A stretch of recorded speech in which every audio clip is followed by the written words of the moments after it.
Il est 8h sur Studio Kalita à Jérusalem, 7h sur Radio J à Paris. Bonjour à tous et bonjour à toutes. Olivier Granilic au micro pour une heure d'information depuis donc Jérusalem. Et pour commencer, c'est l'actualité israélienne de ce matin. Et ce matin, c'est encore, bien entendu, l'attentat contre la synagogue Chabad en Californie qui fait la une de l'actualité israélienne. Le président Donald Trump a appelé hier le rabbin Goldstein, le rabbin de la communauté Chabad, qui a été blessé au cours de cette attaque. Le président américain a souhaité un bon rétablissement au Rav et lui a présenté ses condoléances pour le décès d'une des membres de sa communauté, Lori Gilbert Kay, 60 ans, qui a été tué par le jeune terroriste. Il s'agit de John Ernest, 19 ans, qui avait écrit un manifeste antisémite juste avant d'attaquer la synagogue de Poway et qui a donc été arrêté. Il est encore entre les mains de la police américaine qui l'interroge. Le Rav Goldstein, qui a été blessé au cours de cette attaque, a expliqué hier qu'il s'est tenu face au tireur et a essayé de l'empêcher de tuer les membres de sa communauté. Le terrorisme ne vaincra pas, a ajouté le Rav Chabad.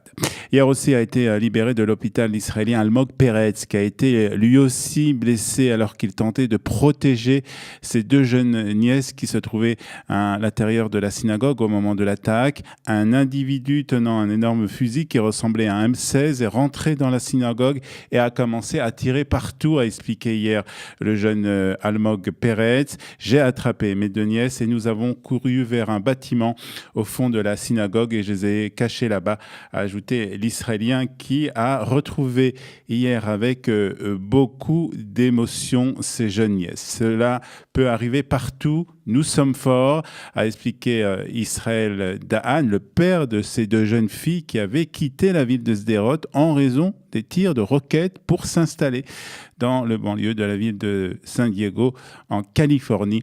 Le Premier ministre israélien Benjamin Netanyahu a, lui, condamné la terrible attaque qui a frappé le cœur du peuple juif, a-t-il dit.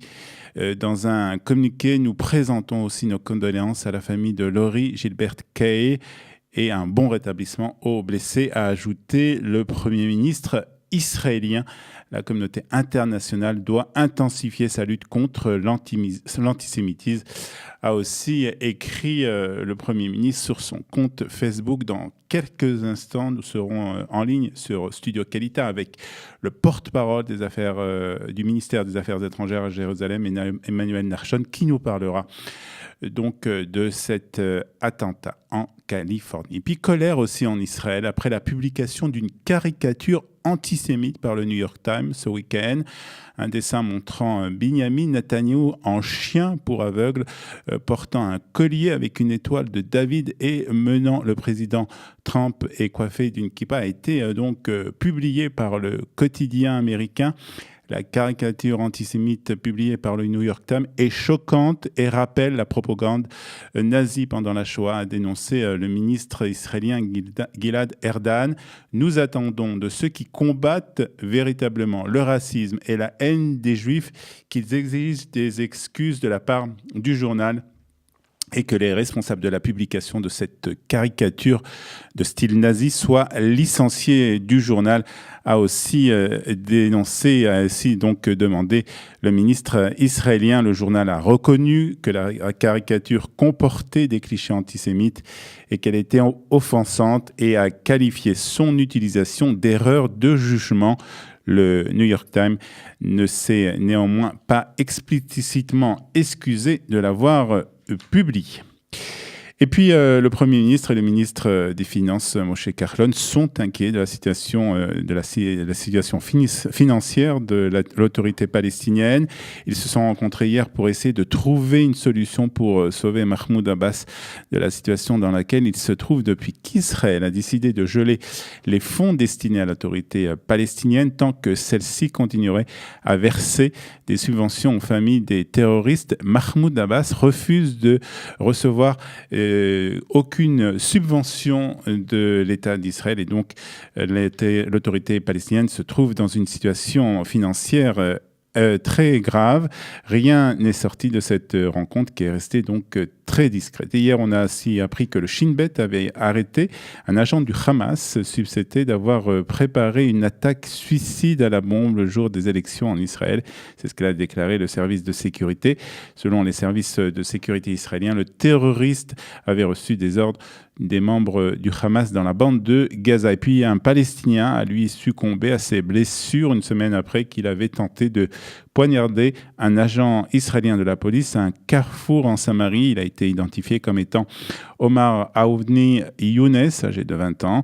Il est décédé dans un hôpital israélien à proximité de Tel Aviv. La police aux frontières qui lui avait tiré dessus pour le neutraliser alors qu'il avait attaqué un agent de police donc au carrefour de Tapouar, au sud de Naplouse. Quelques difficultés dans les négociations pour la formation de la prochaine coalition, difficultés prévisibles pour ces négociations qui commencent seulement. Pour le moment, les négociations avec le parti Israël Beitenu sont au point mort. Avigdor Lieberman réclame le portefeuille de la défense et de l'intégration ainsi que l'adoption d'une loi sur l'enrôlement des Bachouré et Yeshiva. Inutile d'entamer des négociations avec ce parti, ce qui demande est bien trop exagéré, a indiqué dimanche un responsable du Likoud.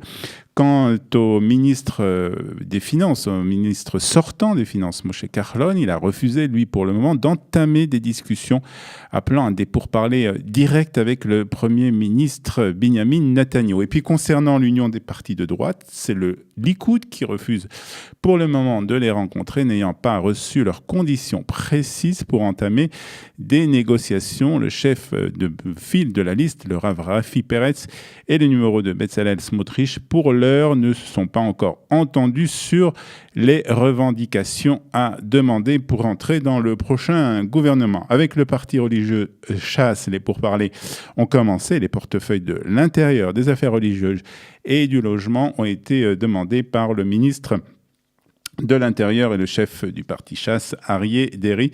Et puis les discussions sont également en cours avec le parti ultra-orthodoxe de Yahadut HaTorah qui pourrait demander, outre le ministère de la Santé, celui des Affaires sociales. Le décès du rabbin de la Shoah, l'admour de Khalid, le rabbin Menachem Medel Tob est décédé hier à l'âge de 96 ans. Il était né en 1923 et le rabbin avait connu les camps de concentration d'Auschwitz et de Bergen-Belsen. Il était devenu un cobaye des expériences du docteur nazi Joseph Mengele. En 1962, il s'était installé en Israël et s'était fixé comme mission de faire des conférences sur la Shoah en Israël et dans le monde entier. Il avait aussi écrit une encyclopédie sur la Shoah destinée au monde orthodoxe. Le Premier ministre israélien Binyamin Netanyahu a exprimé sa tristesse à l'annonce de sa mort quelques jours seulement avant les commémorations du Yom HaShoah. Son œuvre a une résonance particulière au moment où nous devons redoubler d'efforts pour se souvenir et ne jamais oublier, a déclaré pour sa part le président de l'État, Reuven Rivlin. Des milliers de personnes ont assisté hier à ces funérailles qui se sont déroulées ici à Jérusalem. Et puis on termine par la météo israélienne de ce lundi avec des températures élevées. Il fera 29 degrés à Tel Aviv, 29 à Jérusalem, 25 à Ashdod, 34 degrés à Beersheba et 38 degrés à Eilat. Voilà, c'était ce premier rendez-vous avec l'actualité israélienne sur Studio Kalita. Nous nous retrouvons à 8h30 heure de Jérusalem, 7h30 heure de Paris pour la revue de la presse et des médias israéliens.